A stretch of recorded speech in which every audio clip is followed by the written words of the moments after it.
You're listening to Upcycling with Deb. I'm your host, Deb Colameta. You can follow me on Facebook and Instagram at Deb Colameta. I hope you'll go to my website, thedebsite.com, to get your free downloadable guide.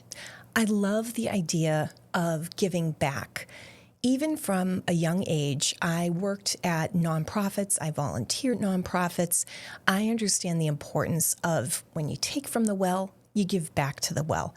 Very important to teach our kids this, whether it's through donations or volunteerism. But this is a reminder that you should be very aware of how your donations are being spent.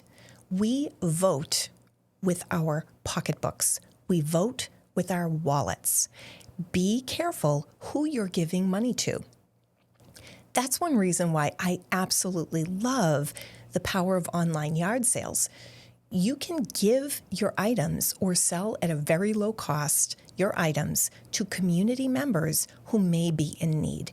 As I've said in my book, I've said it on the podcast before, there are many people out there who could use a helping hand, but yet don't qualify for or don't apply for official government programs.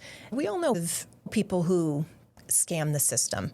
Just because they get a handout doesn't mean the next guy who's maybe starting over in the middle of his life, or the person is finding that they're needing to build up an apartment from scratch. Those sorts of folks in our community could always use a helping hand. I love that hand-to-mouth giving.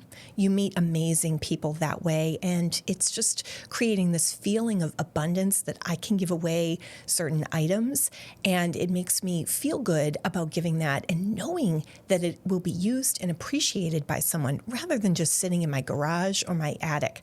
Feeling good is its own currency.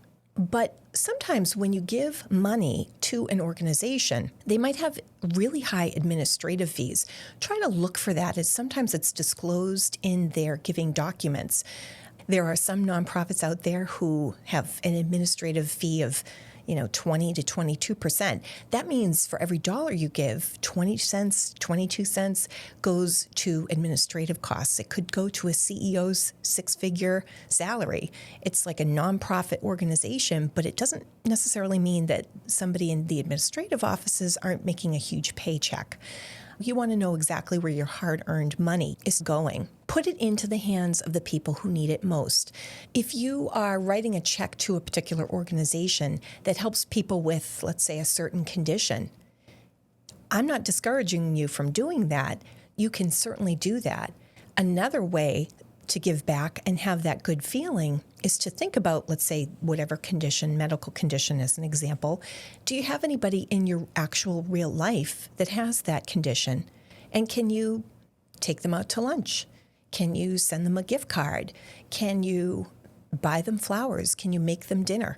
That's another way you can give to that cause, so to speak, and make sure that someone directly benefits from the money that you want to spend. It's good to diversify when you invest and also when you donate, and be aware of how your donation is being used. Thanks for listening to this episode of Lil Debi, a bite-sized version of the longer podcast, Upcycling with Deb. I'm your host, Deb Colameta. You can reach me on Instagram and Facebook at Deb Colameta, or go to my website, thedebsite.com. Get your free downloadable guide today.